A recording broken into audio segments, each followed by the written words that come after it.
ओम शांति। आज 5 नवंबर 2024 के साकार मधुर महावाक्य हैं। आज बाबा बच्चों को बहुत सुंदर बात समझा रहे हैं कि तुम बच्चों को इस ड्रामा को यथार्थ रीति समझना है। ये नॉलेज तुम्हें बहुत श्रेष्ठ बनाती है। ड्रामा की स्मृति से आप ये याद करते हो कि मैं कल्प कल्प की विजयी आत्मा हूं। मेरे लिए कोई भी कार्य मुश्किल नहीं है। जो बच्चे प्रवृत्ति में रहते हैं कई बार बाबा से पूछते हैं, बाबा हम कौन सा धंधा करें। बाबा कहते तुम्हें बड़ा रॉयल धंधा करना है। तुम्हें कभी भी शराब, बीड़ी, सिगरेट इनका धंधा नहीं करना। इनसे भी विकारों की खींच होती है। युक्ति से अपना धंधा चेंज कर लो।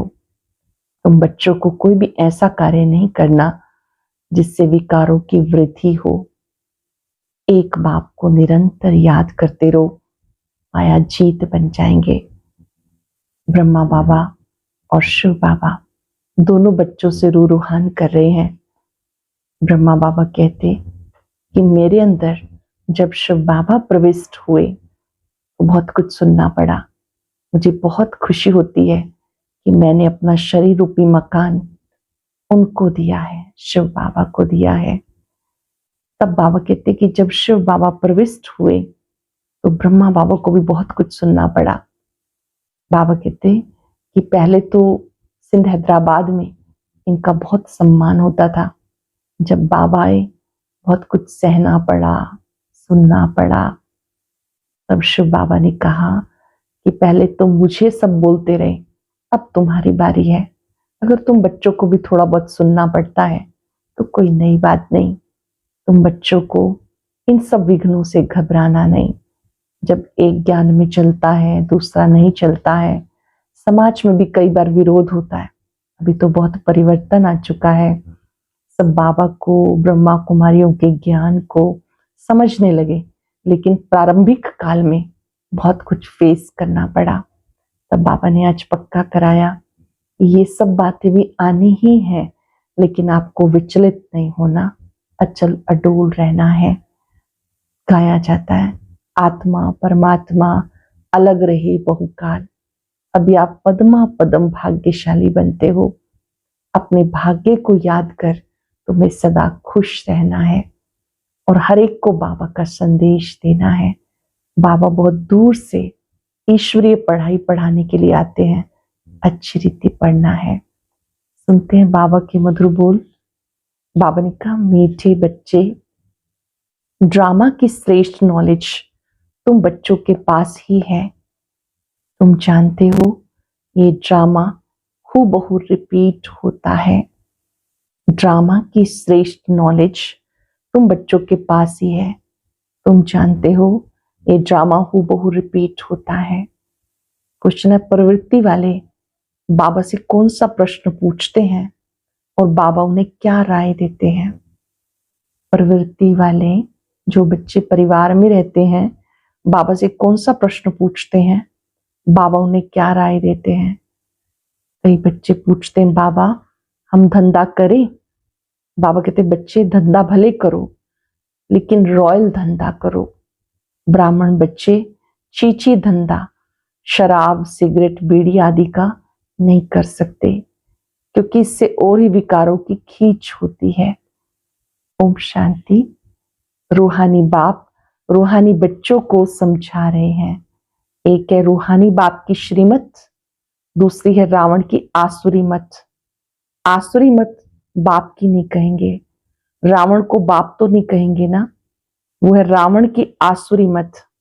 अब तुम बच्चों को मिल रही है ईश्वरीय मत। कितना रात दिन का फर्क है। बुद्धि में आता ईश्वरीय मत से दैवी गुण धारण करते आए। ये सिर्फ तुम बच्चे ही बाप द्वारा सुनते हो और किसी को भी मालूम नहीं पड़ता। बाप मिलते ही हैं संपत्ति के लिए। रावण से और ही संपत्ति कम होती जाती है। ईश्वरीय मत कहाँ ले जाती, आसुरी मत कहाँ ले जाती, ये तुम जानते हो। आसुरी मत जब से मिलती है तुम नीचे गिरते आए। नई दुनिया में थोड़ा थोड़ा गिरते हो। गिरना कैसे होता है, फिर चढ़ना कैसे होता है, ये भी तुम जानते हो। अभी इस समय संगम पर बाबा सब बातें समझाते। श्रीमत तुम बच्चों को मिलती फिर से श्रेष्ठ बनने के लिए। तुम यह आए ही हो श्रेष्ठ बनने के लिए। जानते हो फिर हम श्रेष्ठ मत कैसे पाएंगे। अनेक बार तुमने श्रेष्ठ मत से ऊंच पद पाया, फिर पुनर्जन्म लेते लेते नीचे गिरते आए, फिर एक ही बार चढ़ते हो। नंबरवार पुरुषार्थ अनुसार तो होते ही हैं। बाबा समझाते टाइम लगता है। पुरुषोत्तम संगम युग का भी टाइम है ना, पूरा एक्यूरेट है। ये ड्रामा एक्यूरेट चलता रहता है और बहुत वंडरफुल है। बच्चों को समझ में बड़ा सहज आता है।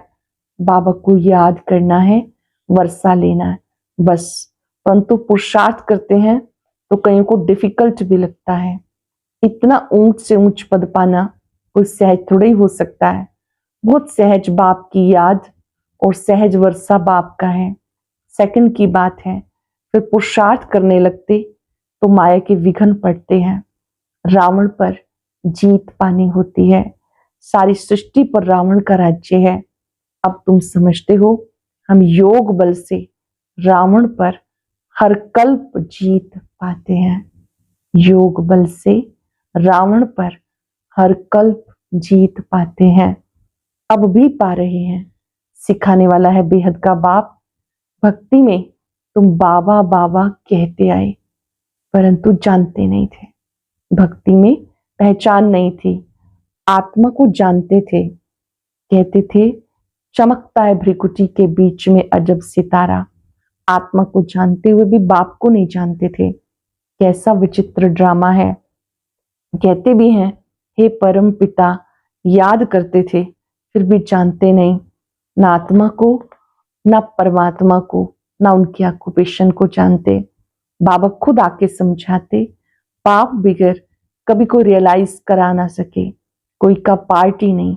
गायन भी है ईश्वरीय संप्रदाय, आसुरी संप्रदाय और दैवी संप्रदाय है बहुत सहज। परंतु ये बातें याद रहें, इसी में माया विघन डालती है, भुला देती है। बाबा कहते नंबरवार पुरुषार्थ अनुसार याद करते करते अब ड्रामा का अंत होगा, अर्थात पुरानी दुनिया का अंत होगा। तब नंबरवार पुरुषार्थ अनुसार राजधानी स्थापन हो जाएगी। शास्त्रों में ये बातें कोई समझ ना सके। गीता आदि तो इसने भी बहुत पढ़ी। ब्रह्मा बाबा ने भी गीता का अध्ययन किया। ज्ञान से पहले प्रतिदिन गीता पाठ करते थे। भले ट्रेन में भी होते थे तो भी गीता पाठ करके ही कुछ ग्रहण करते थे। तो इन्होंने भी बहुत पढ़ी। अब बाबा कहते भक्ति में तुम बच्चों को पहले कन रस मिला और अभी हमें मन रस की प्राप्ति होती है। अभी हम इन वेदों शास्त्रों का सार समझते हैं तो मन रस की प्राप्ति होती है। जानते हो सारा मदार पुरुषार्थ पर है।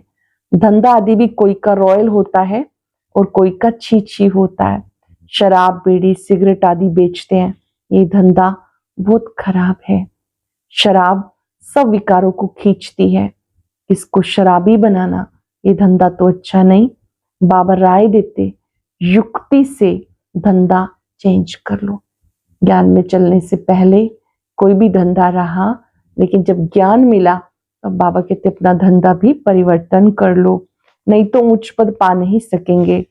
बाबा समझाते इन सब धंधों में है नुकसान बिगर अविनाशी ज्ञान रत्नों के धंधे के। भले ज्वारात का धंधा करते थे लेकिन फायदा तो नहीं हुआ ना, करके लखपति बने। इस धंधे से तुम क्या बनते हो। बाबा हमेशा लिखते हैं बच्चों को, जब पत्र लिखते हैं तो क्या लिखते हैं, पद्मा पदम भाग्यशाली, सो भी 21 जन्म के लिए बनते। तुम भी समझते हो। बाबा कहते बिल्कुल ठीक है, हम 100 देवी देवता थे, फिर चक्र लगाते लगाते नीचे आते हैं। सृष्टि के आदि मध्य अंत को भी जान गए। नॉलेज तो बाप द्वारा मिली, परंतु फिर दैवी गुण धारण करने हैं, अपनी जांच करनी है। हमारे में कोई आसुरी अवगुण तो नहीं, अपनी चेकिंग करनी है, कोई आसुरी अवगुण तो नहीं। ये बाबा भी जानते हैं हमने अपना ये शरीर रूपी मकान किराए पर दिया है।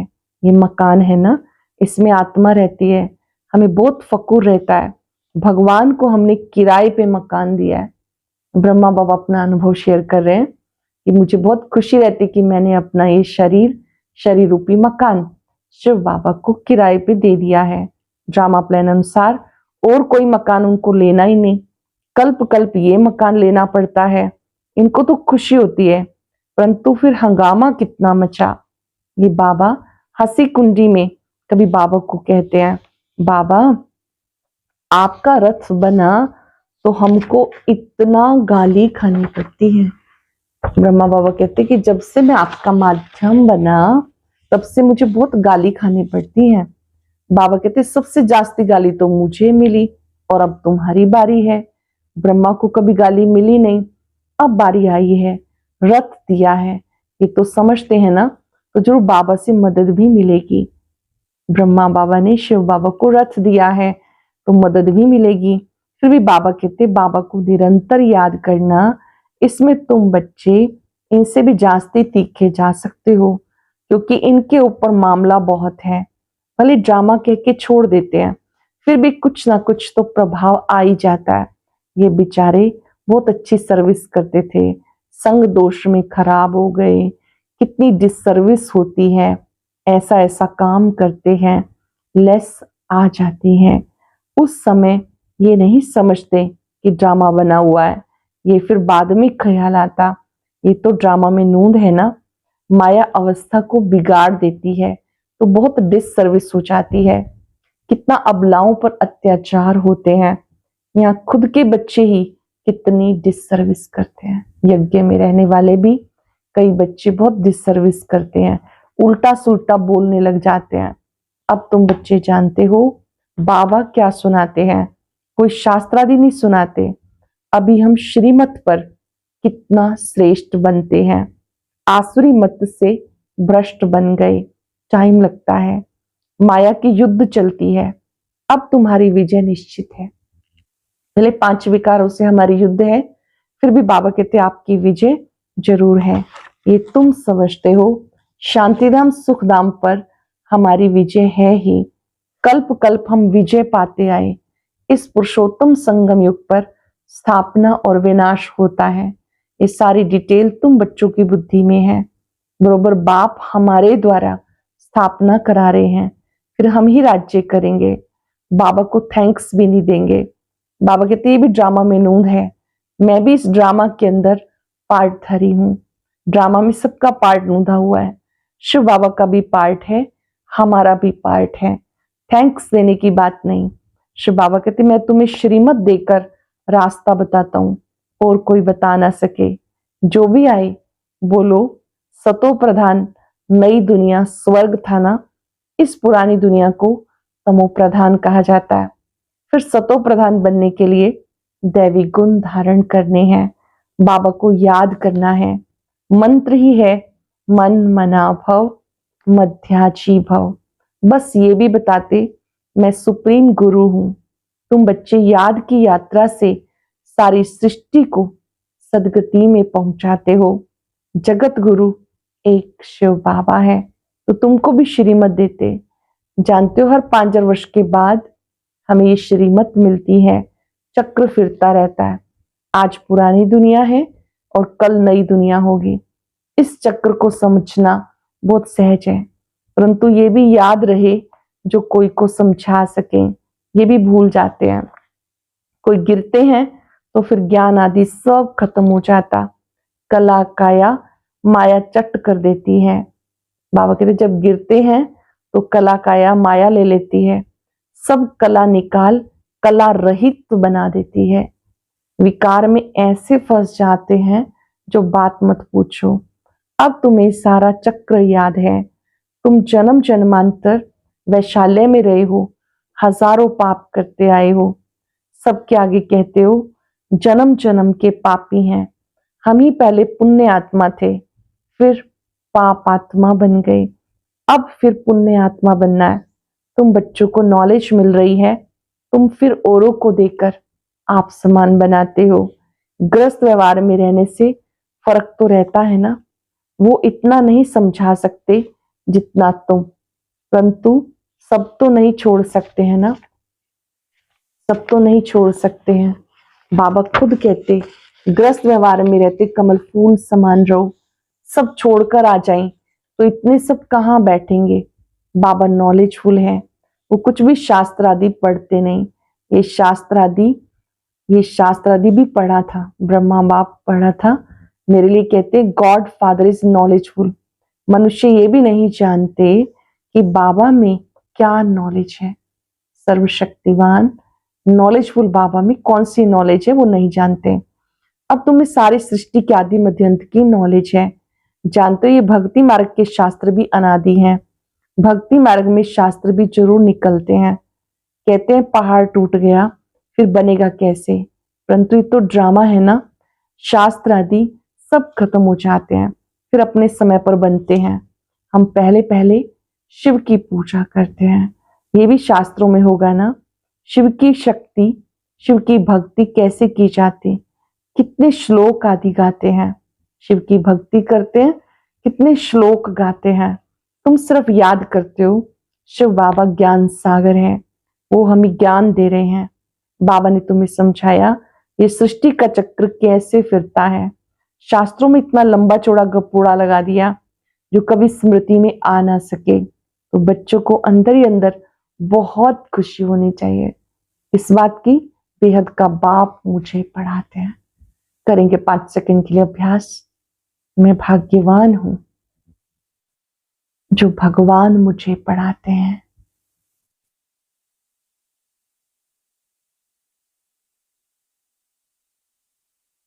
बाबा ने कहा बेहद खुशी होनी चाहिए, बाबा स्वयं पढ़ाते हैं। गाया जाता student life is the best life. भगवान वाच मैं तुम्हें ये राजाओं का राजा बनाता हूं, और कोई शास्त्रों में बातें हैं नहीं। ऊंच से ऊंच प्राप्ति है ये। वास्तव में गुरु तो एक ही है जो सबकी सदगति करते हैं। बाबा ही सतगुरु है जो सदगति करते हैं। भले स्थापना करने वाले को भी गुरु कह सकते हैं, परंतु गुरु वो जो सदगति दे। ये तो अपने पिछाड़ी सबको पार्ट में ले आते हैं, वापस ले जाने के लिए रास्ता तो बताते नहीं। बारात तो शिव की गाई हुई है और कोई गुरु की नहीं। मनुष्यों ने फिर शिव और शंकर को मिला दिया है। कहाँ वो सूक्ष्म वतनवासी और कहाँ वो मूल वतन निवासी, दोनों एक हो कैसे सकते हैं। ये भक्ति मार्ग में लिख दिया। ब्रह्मा विष्णु शंकर 3 बच्चे ठहरे। ब्रह्मा पर भी तुम समझा सकते हो, इनको अडॉप्ट किया, ये शिव बाबा का बच्चा ठहरा। ब्रह्मा शिव बाबा का बच्चा ठहरा। ऊंचते ऊंचे बाप, बाकी ये उनकी रचना। कितनी समझने की बातें हैं। अच्छा, मीठे मीठे सिखिलरे बच्चों प्रति माता पिता बाप दादा का याद प्यार गुड मॉर्निंग। रूहानी बाप की रूहानी बच्चों को नमस्ते। रूहानी बच्चों की रूहानी बाप दादा को याद प्यार नमस्ते गुड मॉर्निंग। शुक्रिया बाबा, शुक्रिया। धारणा के लिए सार। पहली पॉइंट है, अविनाशी ज्ञान रत्नों का धंधा कर 21 जन्मों के लिए पद्मा पदम भाग्यशाली बनना है। अपनी जांच करनी है, हमारे में कोई अवगुण तो नहीं। हम कोई ऐसा धंधा तो नहीं करते जिससे विकारों की उत्पत्ति हो। याद की यात्रा में रह सारी सृष्टि को सदगति में पहुंचाना है।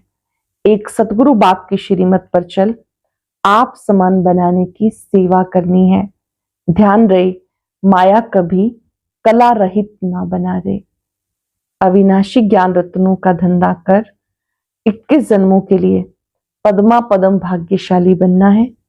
अपनी जांच करनी है, हमारे में कोई आसुरी अवगुण तो नहीं।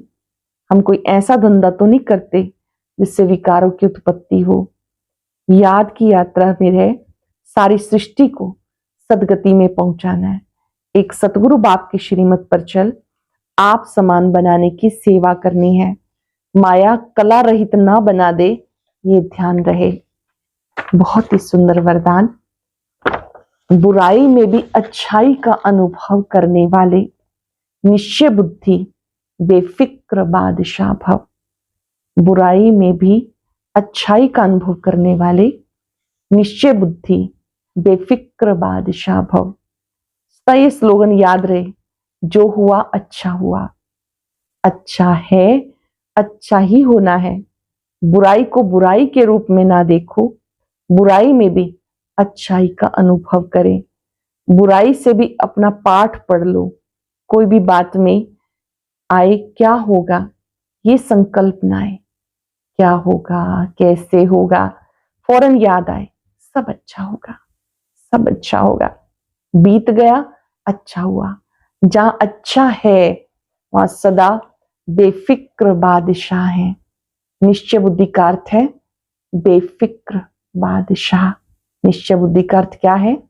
बेफिक्र बादशाह। ये स्लोगन याद रहे, जो हुआ, अच्छा है, अच्छा ही होना है। बुराई को बुराई के रूप से ना देख, बुराई में भी अच्छाई का अनुभव करें। बुराई से भी अपना पाठ पढ़ लो। कोई भी बात आए क्या होगा ये संकल्प में भी ना आए, फौरन याद आए सब अच्छा होगा। बीत गया अच्छा हुआ। जहां अच्छा है वहां सदा बेफिक्र बादशाह है। निश्चय बुद्धि का अर्थ है बेफिक्र बादशाह। स्लोगन है, जो स्वयं को दूसरों को रिगार्ड देते हैं उनका रिकॉर्ड सदा ठीक रहता है। जो स्वयं को दूसरों को रिगार्ड देते हैं उन्हीं का रिकॉर्ड सदा ठीक रहता है। रिगार्ड देने से आपका रिकॉर्ड अच्छा बन जाता है। आज हम सभी याद रखेंगे, मैं निश्चय बुद्धि बेफिक्र बादशाह हूं। बादशाह सदा बेफिक्र स्थिति में हो, ये बहुत बड़ी प्राप्ति है। संगम युग पर बहुत सुंदर महामंत्र बाबा ने दिया है। सब अच्छे हैं, सब अच्छा होना है, सब अच्छा होगा। ये स्मृति बेफिक्र बनाती है। निश्चय बुद्धि आत्मा सदा निश्चिंत रहती है।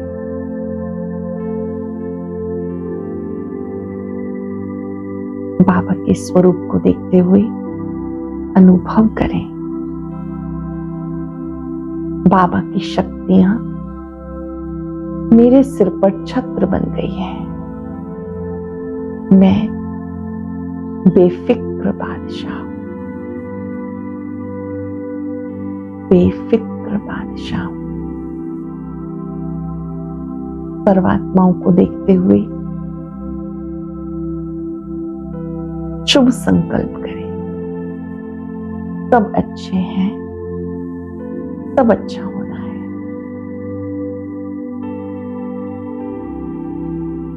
शुक्रिया बाबा, शुक्रिया।